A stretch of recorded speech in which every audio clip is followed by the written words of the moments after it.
Welcome, welcome, welcome. Welcome to Watch the Game podcast. I'm your man, L.A. Cheatham. A very happy and ecstatic Benjamin Banneker is checking in here. What's good people? Happy Friday night. Happy Friday night. It's a big Friday night for you, Penn. I just checked the scores, and your Yankees won. Yep. Beat the Cincinnati Reds 6-2. And shout out Your to Heat. them jerseys they had on too. Well, I didn't see the game. I'm just checking the scores. As the clock wind down in Boston, I'm saying, let me see what type of night Penn had tonight. The Heat won, 111-105. Then your Yankees won, I think, like 6-2. Yep. And for those Chicago Cubs and Chicago White Sox fans, both teams won today. But we're here to talk about the Eastern Conference Finals, and we might even touch on, matter of fact, we got to touch on the Western Conference Finals at the tail end because there's a lot of interesting stories to be told now. Now, I'm going to be honest with you, Penn. I didn't see much of this game. I was all over the place. I caught the end of the third and all of the fourth, I want to say. But I seen enough to have an analogy of this game. But since I know you was locked in from probably wire to wire, I'm gonna let you elaborate on how you feel about.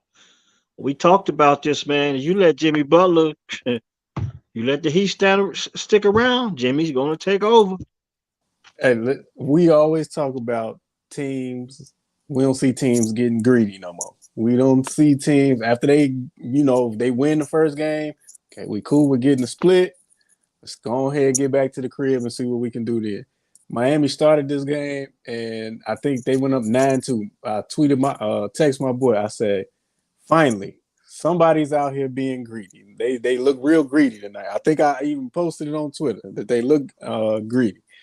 So Boston made their little run towards the end of the first quarter, going into the second quarter. I think they went on like a 21-2 run or something like that. But one thing we know about the Heat, that's not gonna phase them. You gotta pretty much beat them. They not just gonna roll over and let you, just okay, y'all's the better team tonight.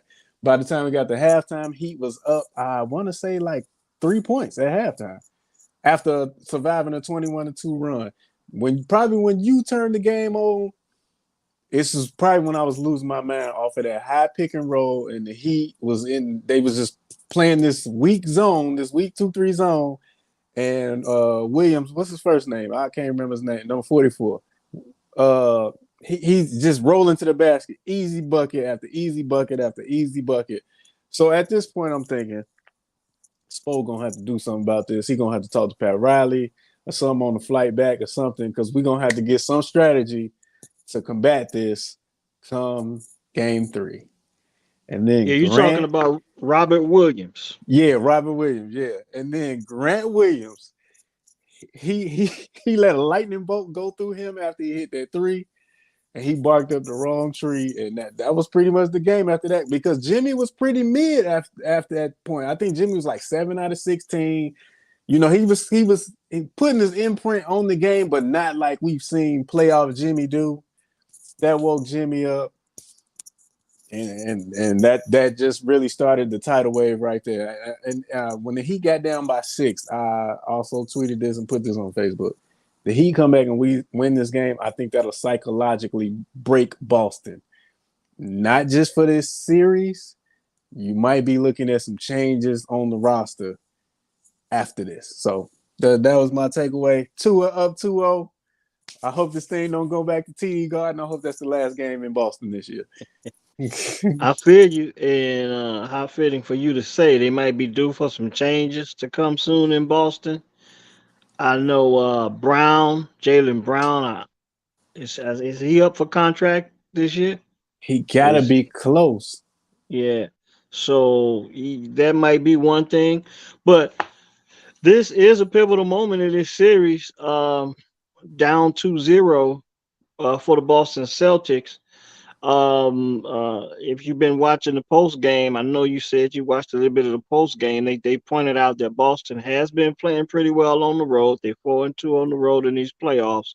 So we have to see what happens when they go to Miami. But the thing is, like I told you, I seen the end of the third and most of the fourth quarter. I saw the little war of words between what's the kid named Williams Grant and Williams. Yeah. Grant Williams and Jimmy Butler. At that time, I felt like even though Grant Williams made some plays, he it's always good for anyone on your team to make plays. But I felt like Boston as a team were losing a rhythm as he got into that little back and forth with Jimmy. Mm-hmm. Boston was losing somewhat of a rhythm. One thing about Boston, it just appears that they don't run any offense. They go into a lot of one on one. Guys stand around, and if they making shots, it looks good. But the thing about that is when you stand around on offense and everybody just hide out on the perimeter, when you start missing shots, you don't get rebounds. For some reason, you just don't get rebounds, offensive rebounds. And as they started to miss shots down the stretch of this game, Bam Adebayo got maybe a few big offensive rebounds to kind of give the ball back to Jimmy, put the ball back in Jimmy's hand. Jimmy go down and make a play. But this the thing. We also spoke that Jimmy was gonna need help in this series, and he got it tonight. He got it tonight from what's my man name? Caleb Martin.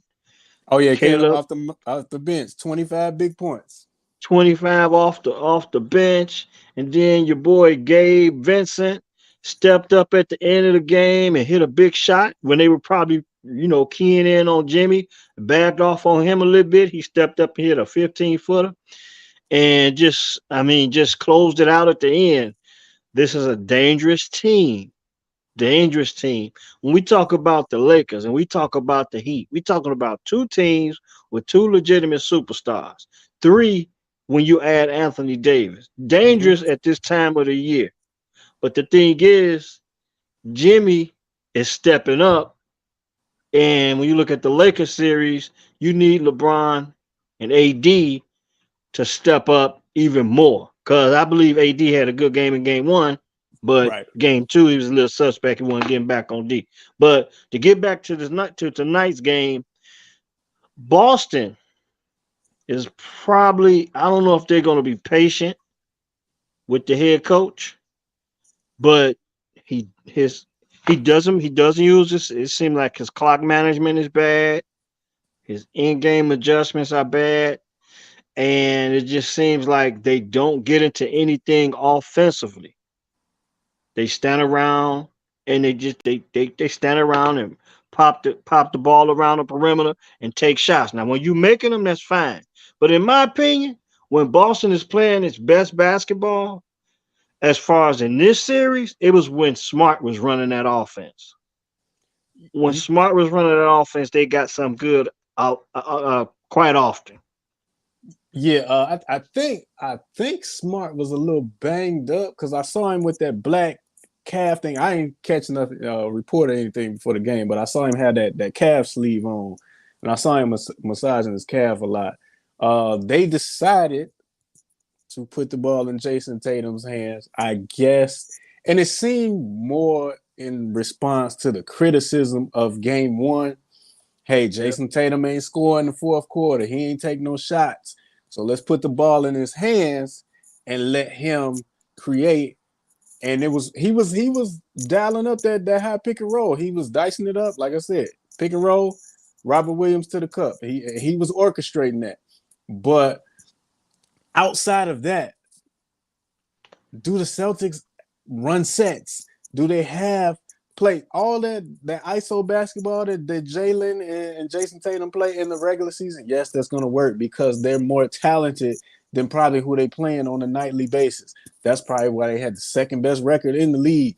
We know everybody not bringing it, playing 100% every night when you're playing 82 games. People load managing it. Okay, but then when you get into a crunch situation, Eastern Conference Finals, all the chips pushed to the middle of the table, we trying to go to the NBA Finals. What coaching adjustments you gonna make? What sets you gonna run? What's your money plays? They don't seem like they have any of them. And you said the clock management. I think it was 21 seconds left in the game after Gabe Vincent hit 2 big free throws. Boston had a timeout. They could have used to advance the ball to half court. They decided to play it out. Jason Tatum takes a long three, misses. He get the rebound. And that was the end of it. Yeah, and then then it was possession where he kind of got hung up on the double team, and lost control of the ball. One thing is this too. Um, when I watched this game at the end, I want to give a shout out to the analysts, the brothers. What's the brother name, man? That coach. We talked about him the other night. Name kind of slips my mind right now. Van Gundy. Yeah, yeah, Van Gundy. Man, when I watch, okay, one is on ESPN, the other was on TNT, and Stan Van Gundy, I think it was Stan tonight. yeah. They do a hell of a job of pointing out. They point out a lot. They point out the play of the game, the way the referees are calling the game and stuff like that, and they do it in a joking way. But the thing about it is they just point out all the inconsistencies about the way the game is played and how the in-game adjustments are not made. At the end of this game, Stan was talking about he's not going to take a timeout. I forget. I think it was down to the last possession of the game, This and that he was like, 21 seconds. Yeah, that I yeah, was he's talking not about. going to take a timeout. And I mean, like, time after time after time, they're like calling guys out. They do a great job of calling out the way the referees call the game and the in-game adjustments. Not just the good things, they point out even the bad things, and then you wonder sometimes. They do this. They've been doing this for years. Charles Barkley, Shaq, the Van Gundys, they go out. Even Mark Jackson from time to time. They call out some of these bad adjustments and poor play. And the thing that gets me is if they're analyzing the games and their opinions are valued, why aren't we seeing more in-game adjustments or improvement to the way the game is played? Because it's almost like it's almost like comedy at times when they start pointing out certain things. It's like you pissing on the product. You know what I'm saying? You pissing on the product. I just wanted to point that out because I seen that. I saw that tonight. I saw it last night in the Western Conference Finals, and I get the Van Gundy brothers mixed up from time to time because one works for TNT, the other one works for ESPN. But man, they do a hell of a job of calling these guys out, as well as Charles Barkley, and Shaquille O'Neal, and Kenny Smith, and Ernie. They do a hell of a job of calling these guys out. But what trips me out is you don't see the end game adjustments or the improvement of play. Basketball, the NBA game has got so dramatic, so dramatic. It's been that way for a long time. I don't particularly care for the instant replay. I think it takes too much time. It's just a hell of a production. So what I've come to understand is I just got to kind of lower my standards when it comes to NBA basketball and find a way to have fun when I'm watching these games because it's not basketball as we know it, as we learned it all the time. I mean, it's entertainment, and I'm starting to get better at understanding that. But like I said again, we're gonna step into the numbers again. So Tatum was facilitating tonight. He had the ball in his hand more often, and like you said, they wanted him to have the ball more. So 34 points, 13 rebounds, and 8 assists. Jalen Brown uh He was point was shaving tonight. 16 and 4. 16 and 4. He was 7 to 23 from the field. So In my opinion, I just think in order for Boston to be more effective, they need to keep the ball in Marcus Smart's hands as much as possible. Uh, but you cannot use Jason Tatum as a screener like they did in game one. He has to get his touches. That goes without saying. He has to get his touches. I and Smart had didn't he have like 12 assists in the first half? I want to say in game one, and I really think that was like I said, it was a response to the chatter and the noise of the Jason Tatum not really being assertive or getting shots in the fourth quarter. I think that's like same thing happened again tonight, by the way. Uh, but I don't. I just don't think Joe, what's the coach, the Missoula or whatever. Yeah. I just don't think he's ready for this moment quite yet. Not saying he's a bad coach, not saying he can't get the He's job done, definitely but learning on the job. yeah, this is first year. Like he got through into this right before training camp. It wasn't like he had time off season to prepare. He got through right in because of the Udoka situation. But you going up against we know heat culture is real. Okay, that's a real thing. It's a well-run organization. You going up against one of the longest tenured coaches in the league. He's been there like 15 years now. 5 trips to the NBA Finals, 2 titles on his resume. Like you can't stay in Miami for 15 years and not be getting the job done and be pulling your weight. So I think Especially that's not with Pat. You got to be exactly, getting it right. You got to be getting the exactly, job done with Pat Riley around. Yeah. He kicked. exactly. He told LeBron to take a set. He told LeBron to kick rocks. We ain't doing it. Go ahead. Right, right, right, right. So I think that's a lot of what's going on. Again, I listen. I'm a Heat fan, but I have picked them to probably lose every series so far this playoff because I'm just looking at it on paper. Like, man, I don't think they got enough, but they are the best coach team left in, probably not even left in the tournament, but the best coach team that was in the whole tournament. Uh, I mean I can't argue with that. They still there and they up 2-0 going home against the number 2 seed in the East, and they already knocked out the number 1 seed.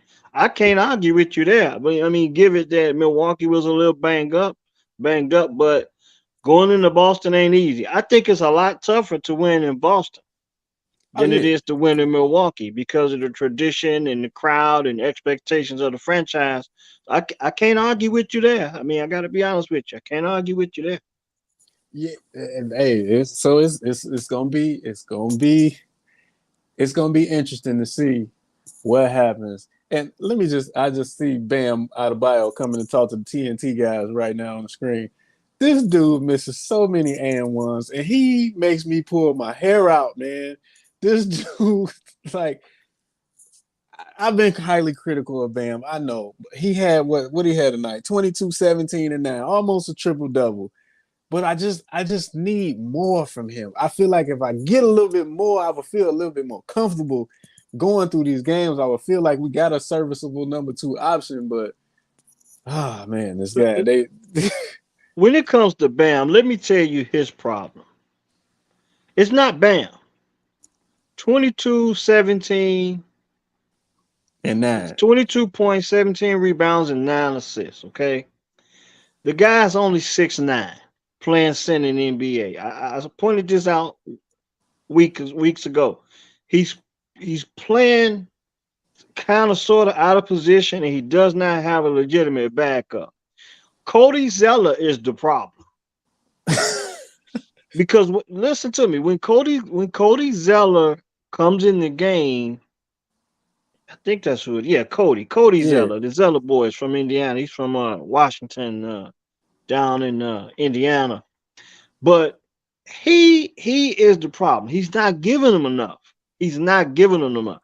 2 points and 6 rebounds, and he played what? Let's see. 9, almost 10 minutes. See, so that tells me if you can't get more, if you can't get more than, he's not even playing a full quarter. So if you can't get more from Bam's backup, it just put more pressure on him. He's already playing out of position. In my opinion, he's an undersized center, suspect jump shot. Can't shoot He's the three. Yeah, I mean, it was time tonight when he went to the foul line, and I'm like, on the road in Boston, and Bama's at the line. You can't book these. It's not automatic. So And when he he went went to the 8 for line and 8. hit his free throws, I was impressed. Yeah, yeah. I was, especially down the stretch. I'm like, I know he gonna miss one because if you recall, we was watching Game 7 together last year, Eastern Conference Finals. Bam had some big free throws, and I said, "Watch, he missed one." Sure enough, he missed one. To his credit, he hit all 8 of them tonight. Again, the stat line. If you just look at the stat line, 22, 17, and 9. That's a good stat line. But when you watch him play, it seemed like if you bump him, that's gonna knock him off balance. Like he don't really have a lot of body control. Like I said, he misses a lot of and one opportunity. Bunnies smoking layups. Um, Defensively, now I can't take nothing away from him defensively because he's gonna challenge stuff at the rim. He's gonna be where he needs to be. But for him to be the number 2 option on this team, I need a little more. I need a little more because that would make me feel a little bit comfortable. And I realize I'm saying that as we up 2-0. I realize that, but yeah, like you said, I mean he needs a certifiable center, so maybe that slides him to the 4, but then he gonna have to work on stretching his range because he don't shoot no threes. And it's the thing. He doesn't really have to shoot threes, but he has to be able to, he's good on the glass. I mean, from time to time, he's missing bunnies, like you said. So if you want to say he missed about 3 or 4 bunnies tonight, and he came out of this game with 22 points, 17 rebounds. That means he's getting it done on the glass. It's his backup. He has no backup, and and why it leads me to wonder why guys like DeMarcus Cousins are not in the NBA. When I looked at how Golden State struggled, and I look at how Bam Adebayo does not have a legitimate backup. And I'm gonna ask you this: between DeMarcus Cousins and Bam Adebayo, who you think the better player is? Before the injuries, because that's what robbed DeMarcus Cousins will rob Boogie. He blew out his ACL or Achilles, and that was pretty much it for him. But if we taking them both at their prime, give me Boogie. So you don't think? Okay, all right. I'm gonna put it to you like this: Bam, not Bam, Boogie or Cody Zeller At this point, right now.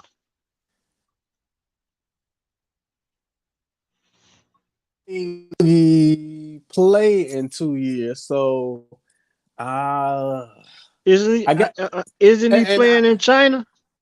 is he? I don't know. I know I, Dwight's I in believe China. I believe I believe Boogie's in China. I could be wrong, but if he's not healthy, he's not healthy. But I gotta think that the Heat should be able to find somebody else other than Cody Zeller to back up at that position. Okay, you mentioned Dwight Howard or Cody Zeller, I definitely take Dwight.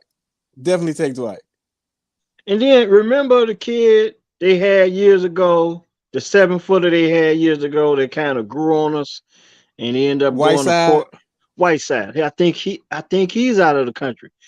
Cody Zeller, I don't want to jump on Cody Zeller. I just think that they need a better backup. And lo and behold, if they somehow get past Boston, if they get past Boston right now, and let's say let's say Denver finished the job in LA with LA, it's not gonna look good. That matchup alone, Bam against Yoke.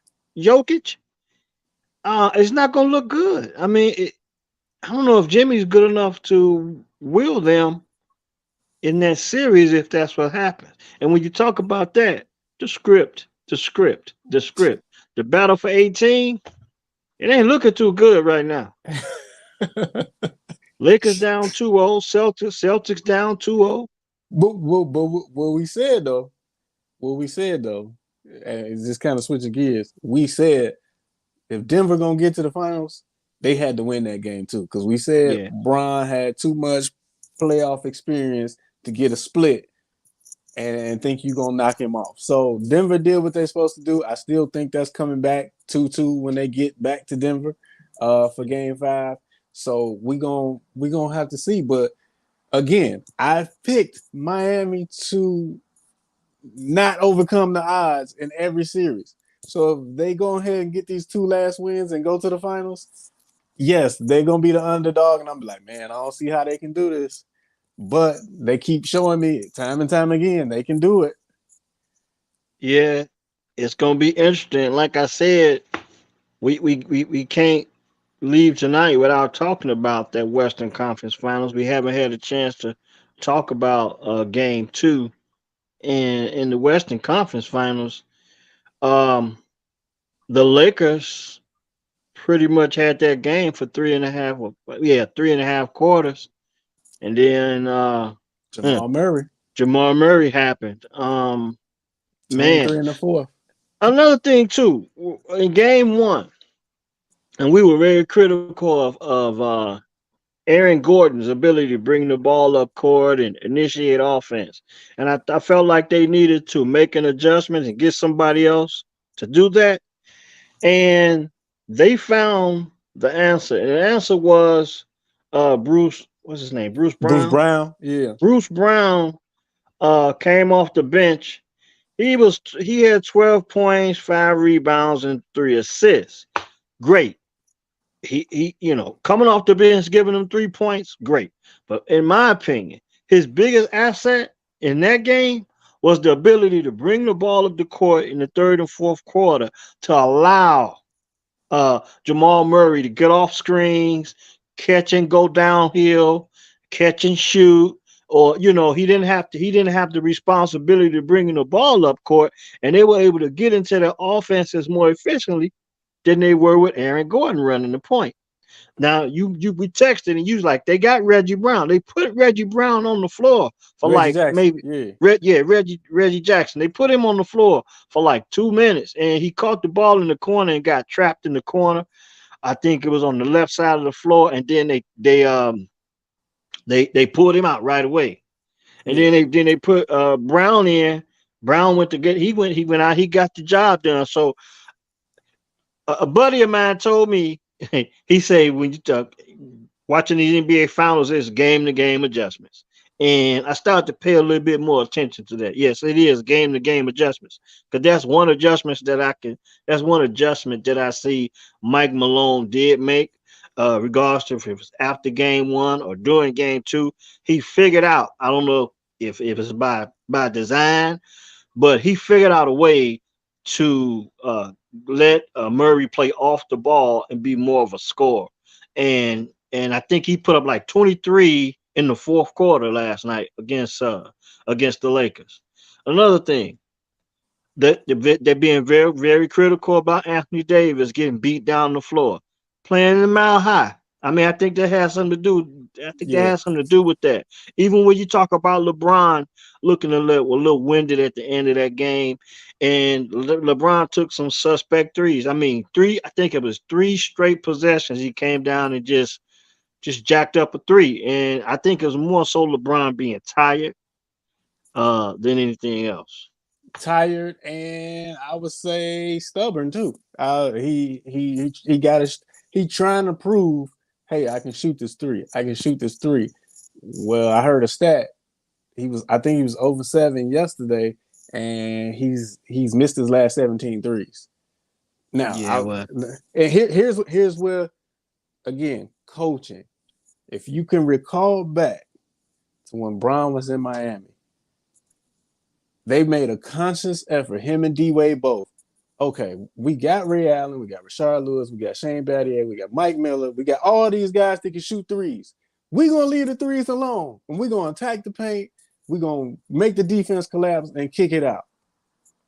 Now, either Bron's too tired he's got a lot more miles on his tires, and he can't do that no more, or he's trying to prove to us I'm the greatest basketball player ever, and I can shoot threes. You know what? That thought crossed my mind too. He shot those threes like he's looking for a moment. And don't get me wrong, I think they were only down one. They either down one or up one when he took those shots.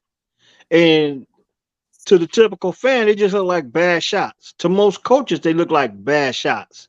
It's like you didn't even, we didn't make one pass. You came down, you pulled up, you jacked up a three. One time he told Reeves to go and space the floor like he was calling him to do something, and Reeves getting ready to run something before Reeves could get ready to cut. He had jacked it from the top of the key. Now don't get me wrong. When you talk about LeBron, if he hit that shot, it's just another LeBron moment. But this is the thing, man.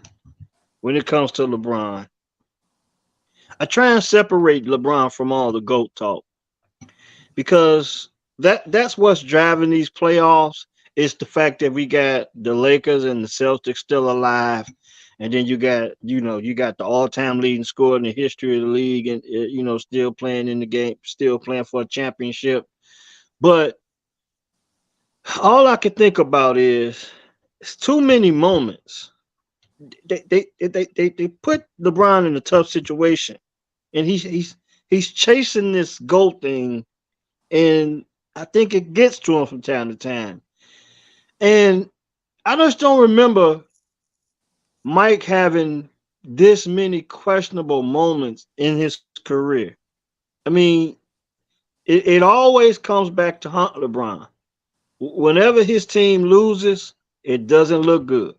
Okay, even when Kobe was playing, and they lost it real big to the Celtics. I can't remember what year that Oh, was when they oh got eight, blew out.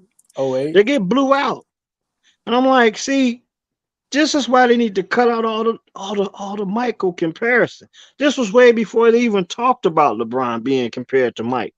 This is when they were talking about Kobe and Mike. I'm like, see, the benefit of Mike, we didn't get a chance to see Mike have these moments. Outside of These the Orlando when he came back with the 45 and lost. That's really the only one I can think of. Yeah, but what I'm saying is you're talking about a Michael Jordan that came back at the end of the season off From the playing baseball baseball. field. Yeah, yeah. And at that time, we was just like happy to see Mike again. We didn't expect Mike to win no championship. I did. Now, now, see, now, don't get me wrong. If Mike had won the championship that year, we'd have been like, great, great, great, great. Just it's Michael Jordan. But when you look back on it, it would have been like stealing for him to sit out that whole season and come back and win a championship. Michael didn't deserve to win a championship that season. He didn't put in the same amount of work that even his own teammates put in just to get to that point. Yeah. But what he did was he reestablished himself as a professional basketball player, got in the offseason and rededicated himself to winning championships. And that's pretty much all it was ever about.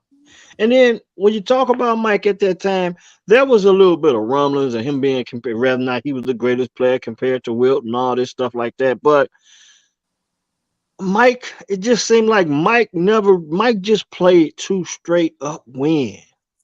He just played too straight up win. He didn't really play to like chase anybody else's legacy other than his own.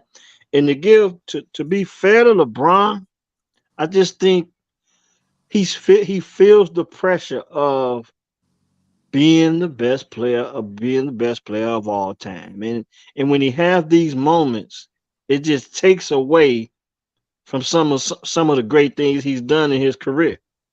And there's so many narratives when it comes to LeBron that you just look back at Mike and all you can talk about with Mike is uh when he went to Atlantic City the night before He played against the Knicks, and then what he do? He come back, he beat the Knicks. Yeah. Okay, and you spoke on one of them. He took a year off, came back at the end of the season and lose to Orlando. Did they get swept? No, they lost in 6 games. Lost in six. Okay, so and at that time it was kind of a passing of the torch too, because that's when people we knew Shaq was a thing. We knew Penny was a thing. But when Shaq and Penny had the opportunity to beat Mike to go on and advance to the championship and lose to the Rockets that year, they were established at that point as bona fide superstars. I Yeah. mean, Penny had his unfortunate situation with his injuries, but Shaq went on to be uh what we knew Shaq to become, to go on with the Lakers and win the championship and then win one in Miami. But my point is this: LeBron, in these moments, he's he's got so much pressure on him, and I just hope that he ain't just making bad decisions trying to chase this GOAT thing, because that's what it looked like last night. It looked like he was, "Hey, I'm about to take this shot." I think it's more so he was just tired, I'm and gonna give you. Yeah, I'm gonna say that too. Yeah. he was tired. And when you talk about that, it makes me think about, you know what I thought about? When he hunched up in his shoulders, his mouthpiece hanging out his mouth from time to time. He dripping sweat. His eyes look like, dreary. You know what I'm saying? Like he tapped out. All I could think about was Game 5. Game 5 with Michael Jordan against the Utah Jazz. Once again, won the game. These are the moments. Come on, man. These are the moments that you have to overcome.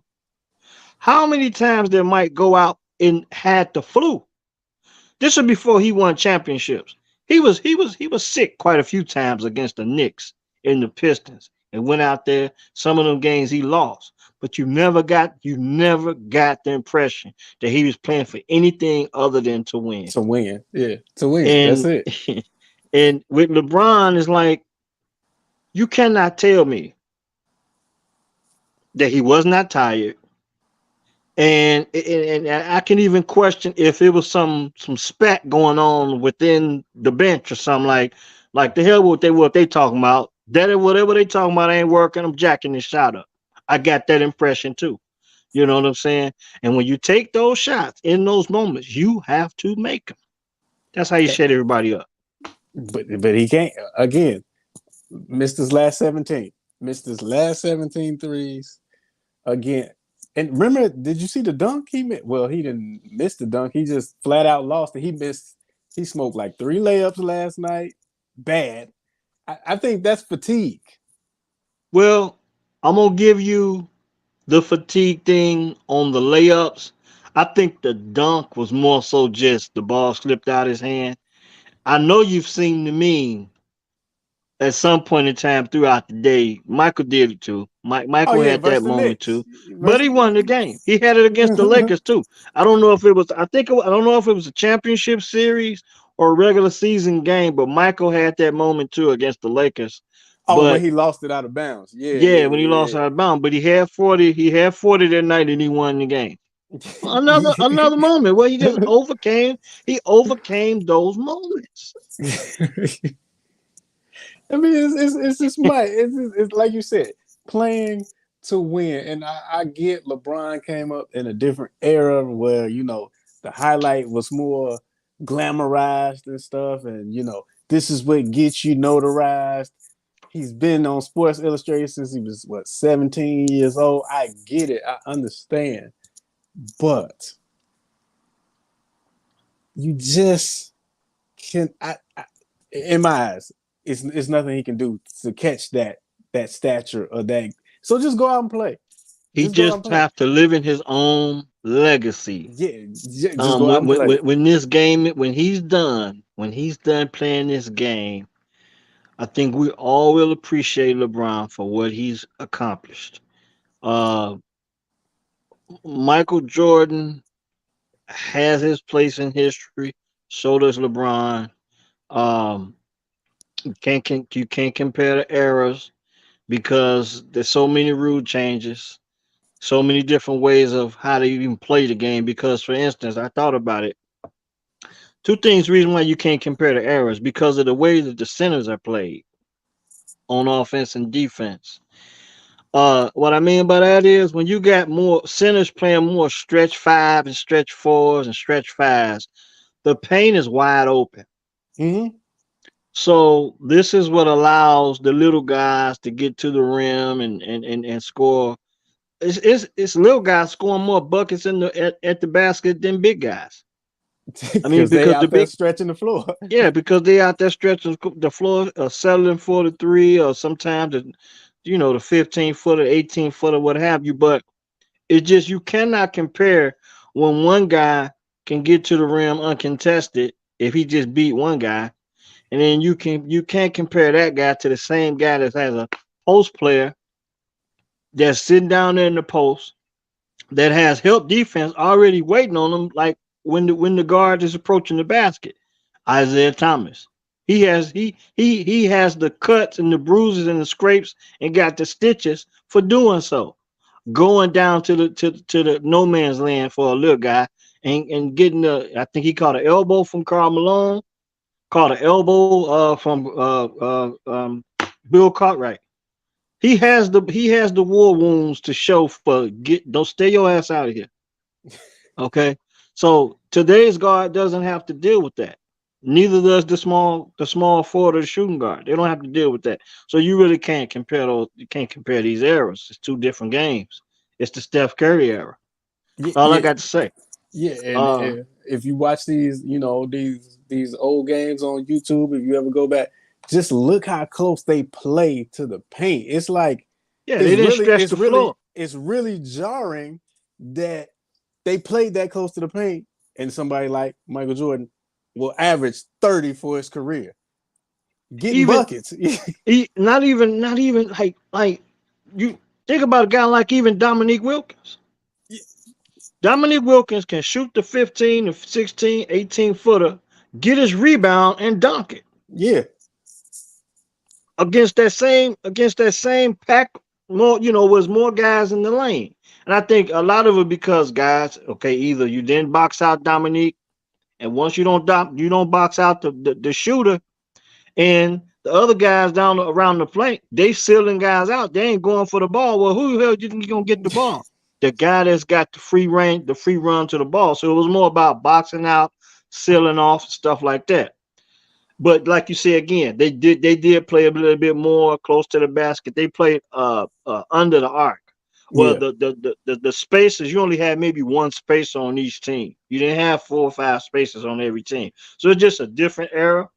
These guys these days they focus a lot more on shooting because I believe the league puts more of a premium on perimeter shooting. So I'm willing to bet that if Wilt Chamberlain had to play in this era, Wilt Chamberlain probably would have figured out a way to be very good in this era.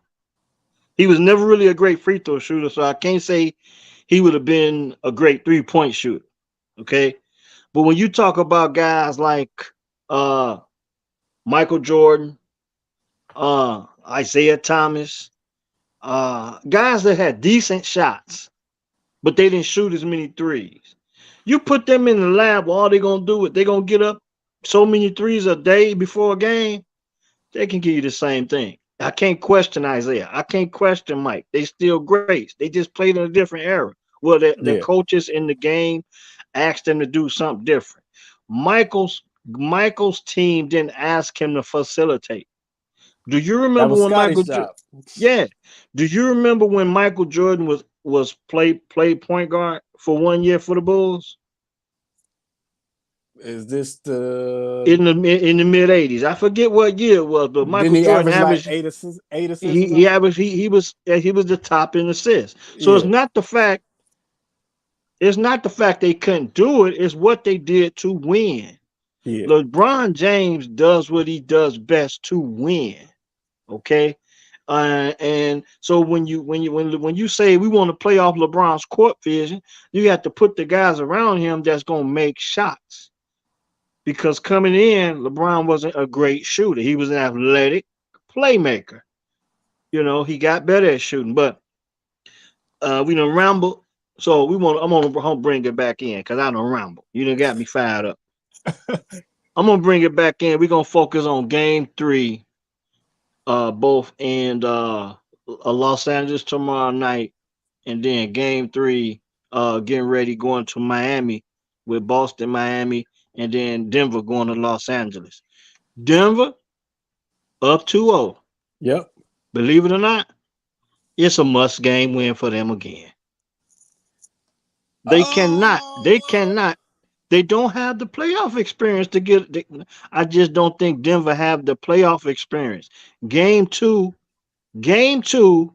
The way the Lakers played in game 2 tells me that Denver better go to LA and they better get at least a split. They cannot. They cannot come back home 2-2 because the Lakers know they can play well in in Denver. them.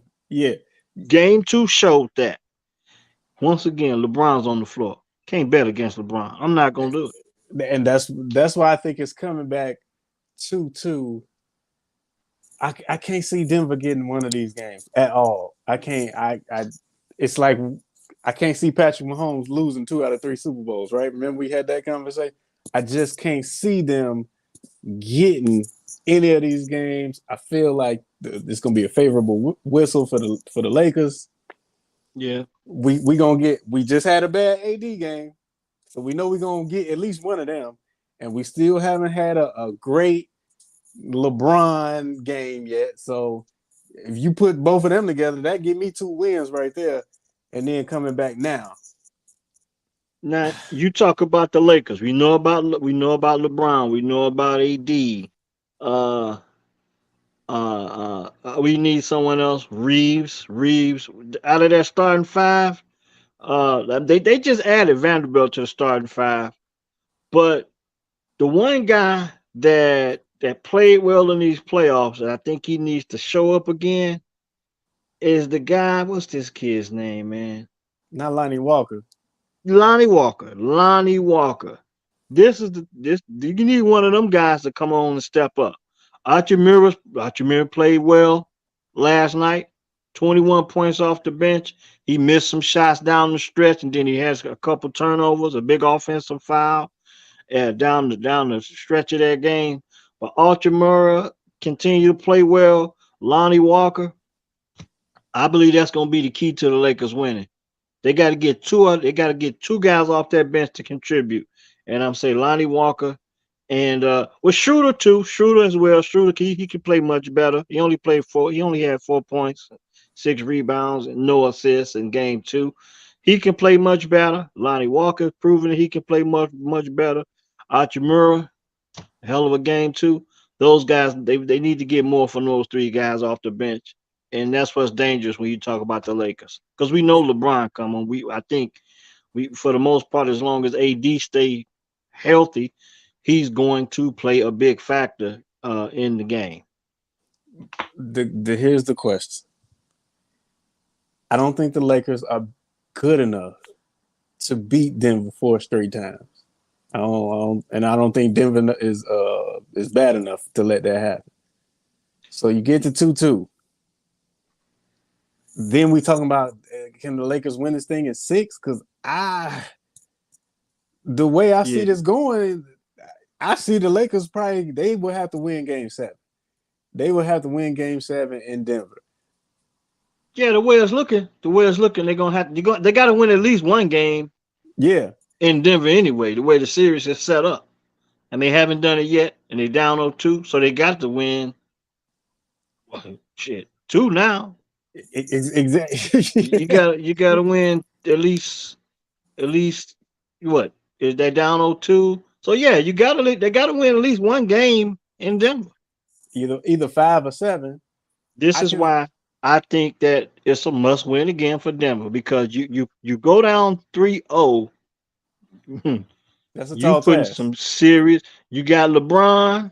and you're asking LeBron to do a whole lot more. Because when you look at that roster, when you get outside of Anthony Davis and LeBron, there's not a lot of there's not a lot of playoff experience to be down 3-0.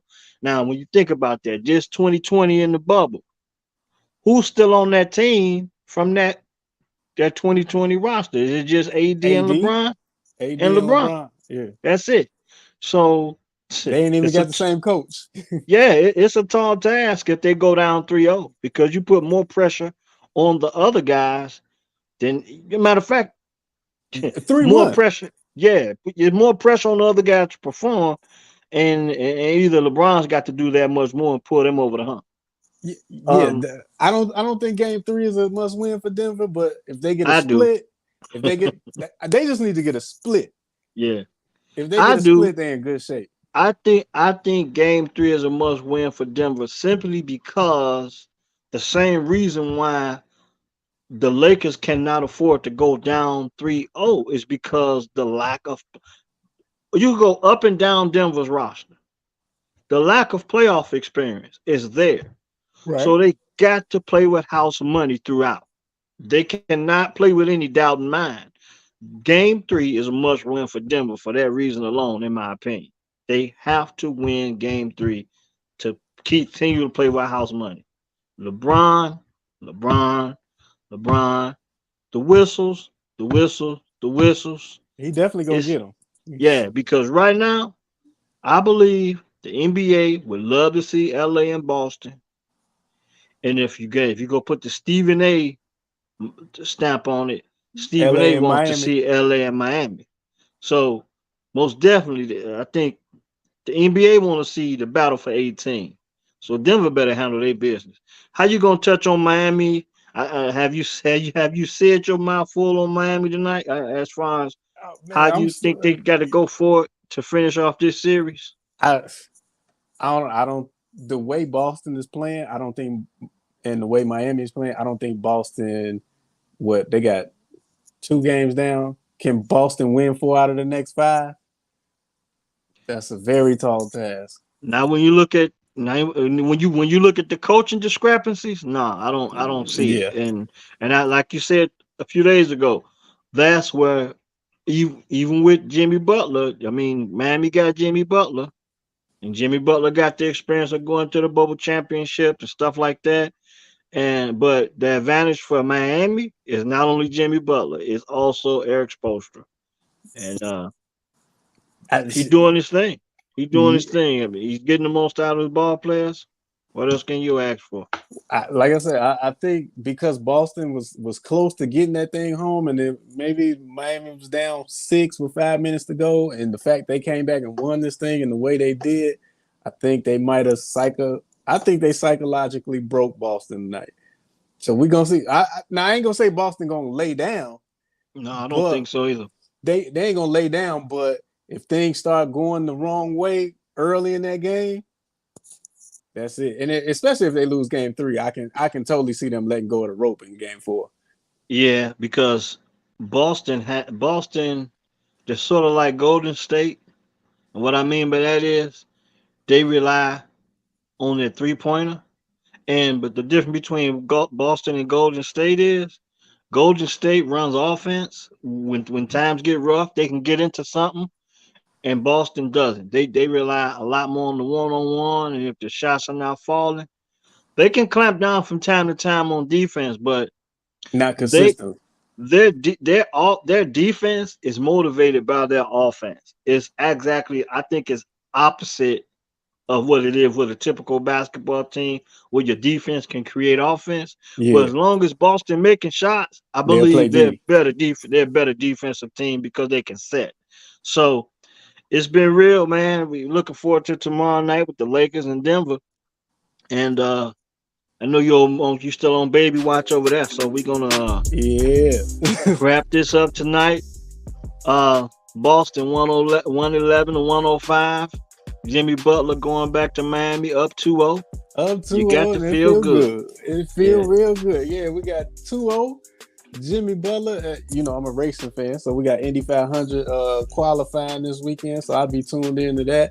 Like you said, my Yankees won today. And again, shout out to the Cincinnati Reds. They had some all black uniforms on with some red trim. Shout out to Nike because they putting some color into baseball, so which is long overdue. Yeah, it was needed. But yeah, man, I'm feeling real good about this weekend. Feeling good.